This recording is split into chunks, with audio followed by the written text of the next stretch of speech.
From the National Newsroom of the Canadian Press, I'm Karen Rebo. Damage assessments are underway in several places around the Persian Gulf this morning after multiple attacks there. Saudi Arabia says a drone has hit the country's Samref refinery in the port city of Yanbu.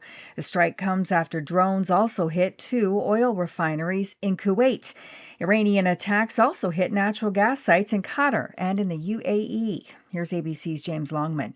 Qatar reporting multiple fires at the world's largest liquefied natural gas terminal. The Qatari government saying Iranian missiles targeting the terminal. The new escalation triggered by Israel bombing the world's largest gas field in Iran, the South Pars gas field. Iran vowing to retaliate, unleashing fears the energy crisis is dangerously spiraling. U.S. President Donald Trump warned last night if Iran attacks innocent Qatar again, the U.S. would blow up the entirety of the field.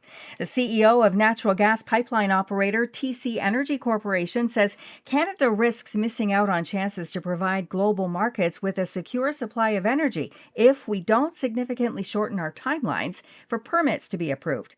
Francois Poirier points to a recent 7-month permitting process for a pipeline project in Mexico, while federal legislation passed in Canada last year aims to cap timelines at 2 years. We need to have the same kind of ingenuity and know-how and can-do attitude. A professor of health law says Alberta's proposed new rules for medical assistance in dying would leave the province vulnerable to a constitutional challenge.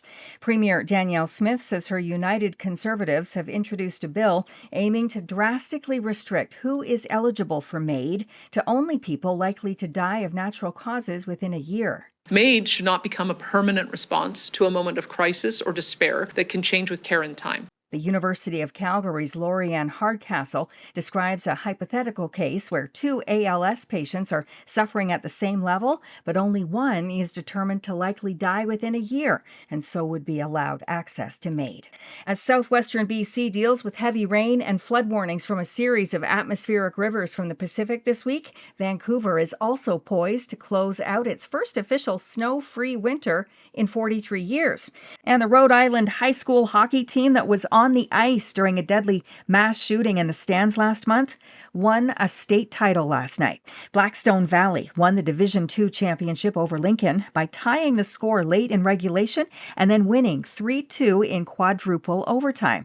Colin Dorgan, the senior who lost his mother, brother, and grandfather in the attack by a family member, tied the score with 30 seconds left. The fact that we bonded so closely after that event, it's nothing short of absolutely amazing. This is the Canadian Press. In sports, Alex Ovechkin scored NHL career goal number 999 in the Washington Capitals' 4-1 win over the Ottawa Senators. Sidney Crosby had a goal and a helper in his return to the Pittsburgh Penguins lineup, but his Penguins lost to the Carolina Hurricanes 6-5 in overtime.